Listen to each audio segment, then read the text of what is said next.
Electrical fifth semester का एक बहुत ही प्यारा सा बुक है, स्विच गियर एंड प्रोटेक्शन। तो आज हम लोग स्विच गियर एंड प्रोटेक्शन का पहला वीडियो शूट करने जा रहे हैं, यूनिट 1, जिसका हम लोग इंट्रोडक्शन पे चलते हैं। सबसे पहले कहता है, nowadays electricity has become a part of our life. आजकल के दिनों में इलेक्ट्रिसिटी जो है वो हमारे लाइफ का एक अंग बन चुका है, एक पार्ट बन चुका है। Most of work depend on electricity. जो हमारा लगभग बहुत सारा काम जो है वो इलेक्ट्रिसिटी पे डिपेंड हो चुका है। Electricity is used at the large scale in all over the world. पूरे दुनिया में इलेक्ट्रिसिटी जो है वो लार्ज स्केल पे यूज किया जाता है। आजकल तो मैक्सिमम कामों में देखिए तो इलेक्ट्रिसिटी का यूज होता है। Chance of fault and short circuit is more in electricity. Electricity में फॉल्ट और शॉर्ट सर्किट होने का जो चांसेज है वो बहुत ही ज्यादा होता है। So we have need a protection system against fault and short circuit. इसलिए हमें फॉल्ट और शॉर्ट सर्किट के अगेंस्ट, फॉल्ट और शॉर्ट सर्किट से बचने के लिए एक प्रोटेक्शन सिस्टम का आवश्यकता पड़ा। So we have need a protection system. इसलिए हमें एक प्रोटेक्शन सिस्टम का जरूरत पड़ा। किसके अगेंस्ट? फॉल्ट और शॉर्ट सर्किट के अगेंस्ट। अब जो प्रोटेक्शन सिस्टम होता है उसका फंक्शन क्या है, क्या काम होता है भाई प्रोटेक्शन सिस्टम का? तो पहला पॉइंट जो है इसमें वो है क्विक ऑपरेशन। कहता है, to minimize the damage to the fault part the switch gear must be operated quickly after the occurrence of fault. कहता है जो फॉल्ट के कारण से जो डैमेज होगा उसको मिनिमाइज करने के लिए, कम करने के लिए जो स्विच गियर यूज किया गया है, जो भी प्रोटेक्शन सिस्टम यूज किया गया है, वो फॉल्ट उत्पन्न होने के तुरंत बाद ऑपरेट होना चाहिए।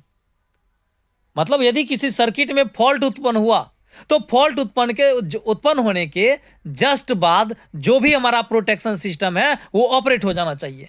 जैसे हम लोग एमसीबी लगाते हैं तो भाई जैसे ही फॉल्ट हो एमसीबी ऑपरेट हो जाना चाहिए।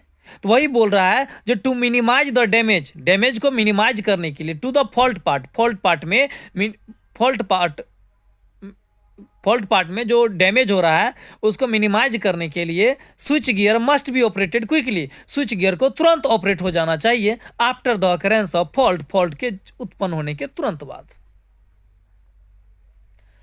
कहता है the fault current is passed more time through the circuit then if damage more part of the circuit.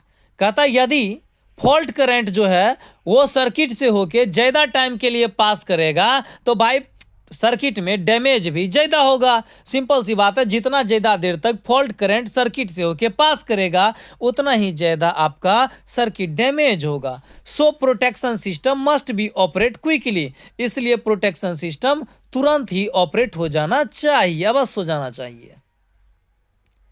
Second point है कंप्लीट रिलायबिलिटी। सेकेंड पॉइंट देखिए, रिलायबिलिटी क्या होता है? The ability of protection system to operate in the predetermined condition is called complete reliability. मतलब एक निश्चित condition में operate करने की जो एबिलिटी होती है उसी को हम लोग बोलते हैं कंप्लीट रिलायबिलिटी। जैसे हमने कोई एमसीबी लगाया और उसको निर्धारित किया जो यदि इस एमसीबी से होके 8 एम्पियर से ज़्यादा का करंट फ्लो करेगा तो 8 एम्पियर से जैसे ही ज़्यादा करंट फ्लो करेगा तो ये एमसीबी ट्रिप कर जाना चाहिए। और यदि वो एमसीबी 8 एम्पियर से ज़्यादा करंट होने पे ट्रिप कर रहा है तो वो रिलायबिलिटी कहलाएगा उसका। तो कंप्लीट रिलायबिलिटी का मतलब यही है जो the ability of protection system का वो ability to operate in predetermined condition में, एक पहले से निर्धारित कंडीशन के अंदर प्रोटेक्शन सिस्टम का ऑपरेट करने का जो एबिलिटी होता है ना भाई, उसको हम लोग कंप्लीट रिलायबिलिटी कहते हैं। ठीक है। एक पहले से निर्धारित कंडीशन के अंदर प्रोटेक्शन सिस्टम के ऑपरेट करने का जो एबिलिटी होता है वो कंप्लीट रिलायबिलिटी कहलाता है। So protection system must be reliable, इसलिए प्रोटेक्शन सिस्टम जो है वो रिलायबल होना चाहिए। थर्ड पॉइंट है डिस्क्रिमिनेशन। देखिए डिस्क्रिमिनेशन क्या होता है, तो फॉल्टी पार्ट, किसी सर्किट में फॉल्टी पार्ट को आइडेंटिफाई करने की जो एबिलिटी होता है वो डिस्क्रिमिनेशन कहलाता है। The ability of identifying the faulty part, यानी फॉल्टी पार्ट को आइडेंटिफाई करने का जो एबिलिटी है इन सर्किट में इज कॉल्ड डिस्क्रिमिनेशन। मतलब किसी सर्किट में फॉल्टी पार्ट को आइडेंटिफाई करने का जो एबिलिटी होता है उसको हम लोग डिस्क्रिमिनेशन कहते हैं। Faulty part should be isolated from healthy part as soon as possible, जितना जल्दी संभव हो फॉल्टी पार्ट को हेल्दी पार्ट से अलग कर देना चाहिए। चौथा पॉइंट है प्रोविजन फॉर इंस्ट्रूमेंट। कहता है the company gives provision about operate the instrument, किसी भी इंस्ट्रूमेंट को ऑपरेट करने का क्या प्रोविजन है ये कंपनी प्रोवाइड करती है। देखिएगा कोई भी सामान आप जब परचेज करते हैं तो उस इलेक्ट्रिकल इंस्ट्रूमेंट के ऊपर उसको ऑपरेट करने का स्टेप्स लिखा हुआ रहता है, तो उन स्टेप्स को हमें अवश्य फॉलो करना चाहिए। So we should follow the instruction given on the instrument, इसलिए इंस्ट्रूमेंट के ऊपर दिए गए इंस्ट्रक्शन को हमें फॉलो करना चाहिए।